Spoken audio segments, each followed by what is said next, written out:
আমাৰ যুৱ প্ৰজন্ম আমাৰ ভৱিষ্যত। মই জেন জি, জেন আলফা এই কনচেপ্টবিলাকক মই বিশ্বাস নকৰোঁ। এইবিলাক হৈছে ইউৰোপীয়ান সংস্কৃতিৰ পৰা অহা একোটা কনচেপ্ট। কিন্তু আমাৰ জীৱনৰ বাবে আমাৰ পুত্ৰ আৰু কন্যাতকৈ ডাঙৰ একোৱেই হ'ব নোৱাৰে। আমাৰ নতুন প্ৰজন্মৰ বাবে সকলো কাম কৰাৰ আৰু ৰাজ্যৰ সম্পদক ব্যৱহাৰ কৰাৰ আমাৰ দায়িত্ব আছে।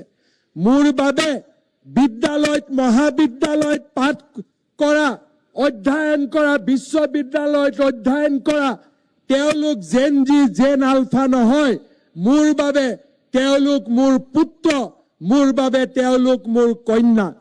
আৰু সেয়েহে ৰাজ্যৰ যুৱ সমাজক শৃংখলিতভাৱে বিকাশৰ পথলৈ আগবঢ়াই লৈ যোৱাৰ বাবে আজি আমি এটা ৰাজ্য চৰকাৰত ইউথ ডেভেলপমেণ্ট এণ্ড এম্পাৱাৰমেণ্ট নামে এটা নতুন বিভাগ, যুৱ সবলীকৰণ আৰু উন্নয়ন নামে এটা নতুন বিভাগ নিৰ্মাণ কৰাৰ সিদ্ধান্ত মই তিৰংগ পতাকাৰ তলত থিয় হৈ ঘোষণা কৰিছোঁ। NCC, NSS, নেহেৰু যুৱ কেন্দ্ৰ, যুৱক যুৱতীৰ বাবে স্কিল, আমাৰ আৰ্থিকভাৱে পিছপৰা যুৱক যুৱতীৰ বাবে বিভিন্ন আৰ্থিক অনুদান, বিশ্বমানৰ স্কিল, এই গোটেইবিলাকক সামৰি যুৱ সবলীকৰণ আৰু উন্নয়ন বিভাগটোৱে কাম কৰিব।